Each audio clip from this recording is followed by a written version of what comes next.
Hello, this is Dr. Jeff Kim, and I can't believe I have the honor of uh, being one of the speakers at Council of Korean Americans Summit that's happening in Washington, D.C. In just a couple of hours, I'll be going out to John Wayne Airport and flying out to Washington, D.C., taking the red eye, and looking forward to learning, but also sharing what's happening with our Korean American Studies course, the first in the United States. And so I thought I'd go ahead before I flew out, share my story here of what I plan to share at the conference. So I think, our youth, um, the middle and high school years, it's such an influential time. Some of you may have watched K dramas and you'll see that sun filtering through the windows, and it's a time of nostalgia. It's a time of strong feelings. It's a very influential time. So as a public school teacher, I get to see this time like every day. It wasn't just when I was only a middle and high school teacher, but every day for the last over 20 years now, I've had the chance to see our young people. And it's an awesome privilege for sure. Well, I thought I'd share this story of, a student. As my students had left the class, if you can imagine, and I'm just maybe getting ready for the next period. Maybe it was for lunch, but he stops at the door and says, and looks at me, "I'm so proud of you." And then he left my class, and I was kind of scratching my head a little bit, wondering like that was a little bit of an odd thing to say, and I wondered why he said that because I didn't think he was in any of my classes. And the more I thought about it, I think what he meant was, "I'm proud that you are a teacher here, and I'm proud that we have a teacher who is Korean American."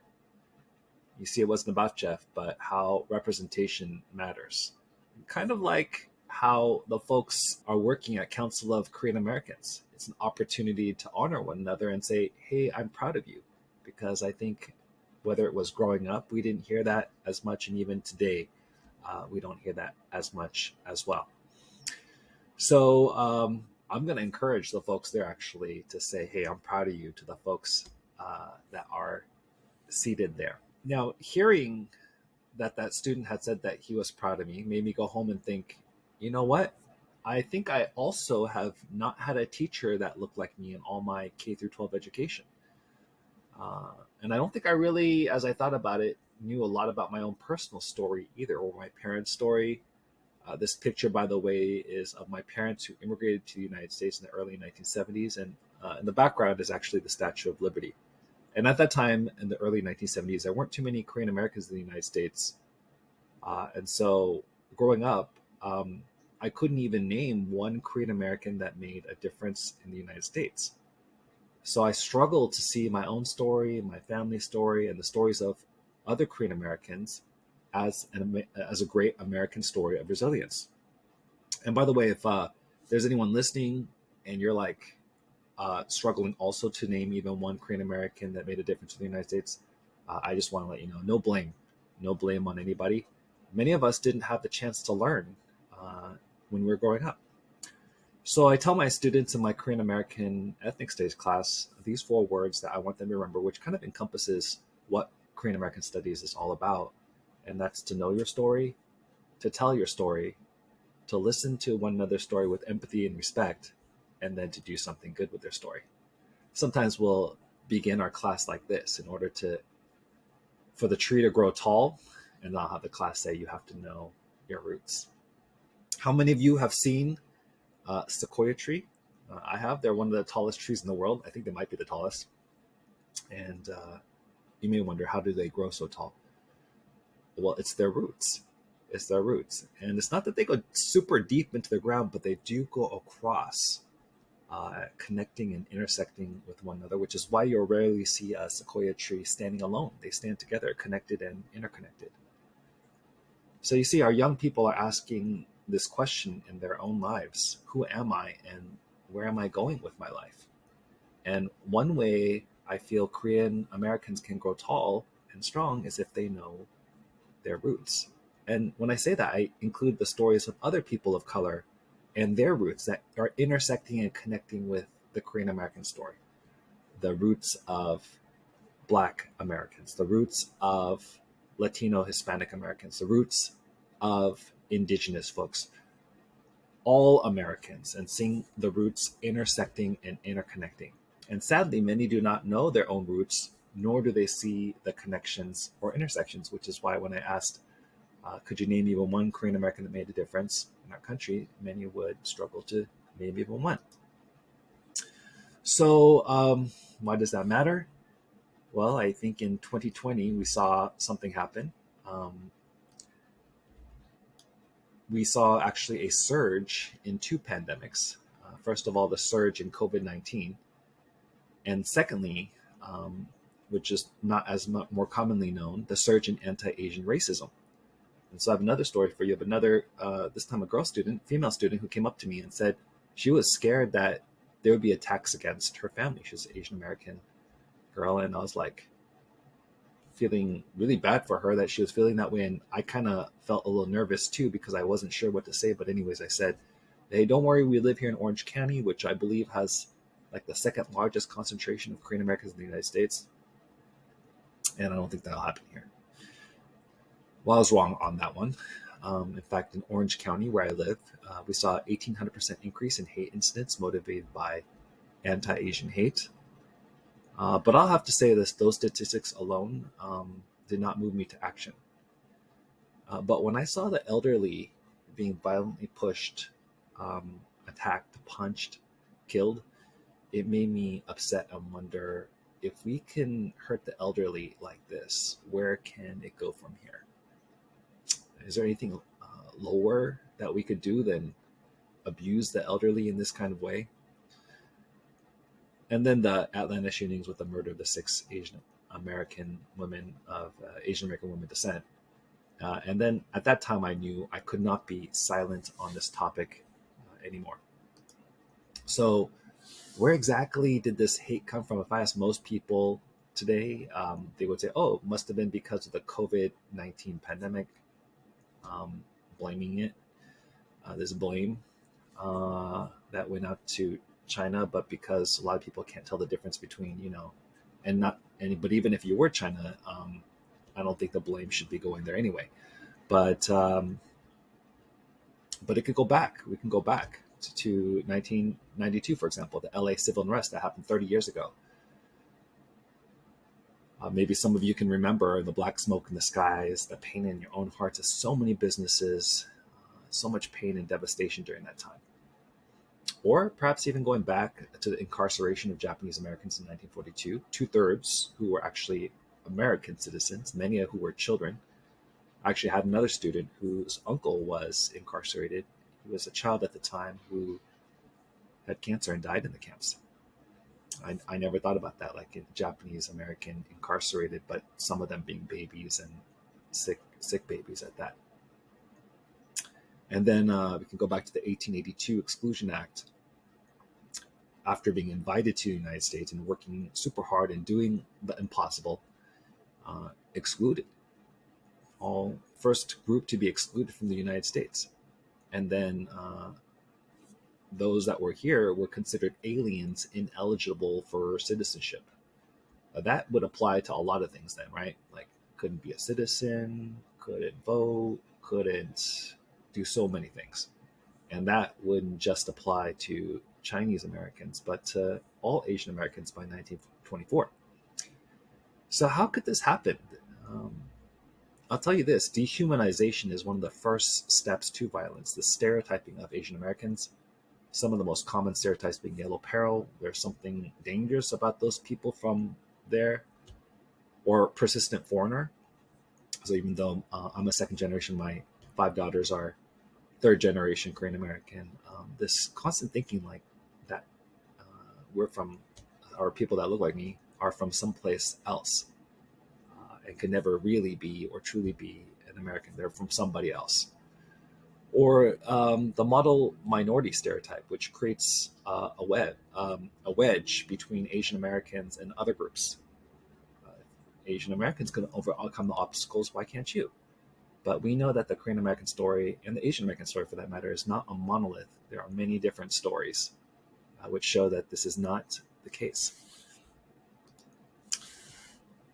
And in 2020, we saw a lot of people in our country who are also very fearful and angry and reacting out of fear and anger. But I told myself I didn't want to let myself respond out of fear and anger. I wanted to respond with love and wisdom. But what would that look like? So as I kind of was thinking about it, at that time, an idea came out of students knowing their story, telling their story, listening to one another with empathy and respect, and doing something good with their story.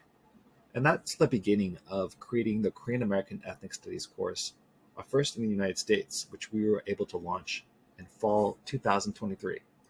I'm not going to play this video right now, but here are some of my students. And the very first assignment that I gave them was a mashup of their own My Story introductions. And now, of course, it's evolved into full ethnographies and oral histories, and we'll soon be looking at Korean Americans and concise history, and looking at other stories of resilience as well. Now, this course has been covered by NBC News, EdSource, NBC, Korea News, Next Shark, and more. This is likely because it's the first high school Korean American Ethnic Studies class, a first of a kind for the United States. But when I started writing this course, the first thing I wanted to do was to actually see if there was something else that was out there. I wasn't trying to be the first. I wanted to do something, but I just couldn't find a course out there like this. And I'll tell you, a part of me felt like maybe I wasn't even the right person for this. But I really felt that this was my personal response to that fear and anger with love and wisdom. And it was kind of I would say, a step of faith. So I think I talked about the Know and Tell Your Story. Part 2 is looking at Korean Americans, a concise history. It's a book written by Dr. Ed Chang, which very concisely in 100 pages explains Korean American immigration, the 3 ways between 1903 to today. Then we're going to be looking at the Model Ethnic Studies curriculum in part 3. So thankful for lawmakers who included Asian American studies and embedded that within the Model Ethnic Studies curriculum, because otherwise I don't know what I would be teaching, right? I'm so glad that those standards are there and can be a part of the curriculum. Part 4 is going to be a virtual museum that my students create. And in that museum, students are going to have the opportunity to showcase their work. So as you saw in maybe previous screencasts of students sharing their thoughts, also sharing their thoughts in this virtual museum. And ideally, I hope, powered by an AI bot, which I'll talk about in a little bit. And lastly, that civic action piece of doing something good with your story, because we do want to respond with love and wisdom. So when I'm at the conference, everyone's going to know this guy. He's Dr. Abraham, and he's the lead for Council of Korean Americans. And in my search for Korean American studies and to get resources, I came upon Council of Korean Americans. And I really resonated with the vision to advance the voice and influence of Korean Americans in the community. In fact, the first Council of Korean Americans event that I went to was at Board Chair's Peter Hu's home in California. And as he hosted the gathering at his home, I shared then, and I'll share again, I thought about Dosanan Chang-ho and Korean American pioneer and how he had gathered Korean Americans together at Pachapa Camp in Riverside. So I had an opportunity to meet some more folks, great CKA folks out there as well. And then when I talked to Dr. Abe and Linda Butcher and mentioned this Korean American Studies course, they asked, how can we help? I mean, they didn't really even know who I was, you know? And we hadn't launched this course yet. So later I asked, how about a whole class set of Korean Americans Concise History? You're going to be needing this book. And I thought we might have, max 40 students. I currently have 43. And they sent me a class set. So here's actually a picture of the books coming by mail, by Amazon, and a note saying, thank you, Jeff, for your continued support, leadership, and amazing work. We're honored to provide these textbooks from Council of Korean Americans. And I was very honored to receive it. So I thought I'd share a little bit about this logo that students made. Korean Americans, you see that Korean American Studies at the top. And this isn't a course just for Korean Americans. The Korean American Studies is a great American story that will benefit Korean Americans and all Americans. Students will have a chance to know, tell, listen, and do something good with their story, and they're going to leave with their own story of resilience that's going to help them today and tomorrow. Now, one of the events that we're going to be holding on Monday, November 13th, I'm proud to share that Anaheim Union High School District will be hosting a Korean American Studies Stories of Resilience dedication night on Monday, November 13th, to celebrate the stories of resilience emerging from this Korean American Studies course, believed to be the first in the United States, which will be launched in fall 2023. This first quarter, students have been provided the opportunity to know, tell, listen to their stories of resilience, and they will have the opportunity to dedicate, it's going to be these hard copy written ethnographies to their loved ones on this special evening.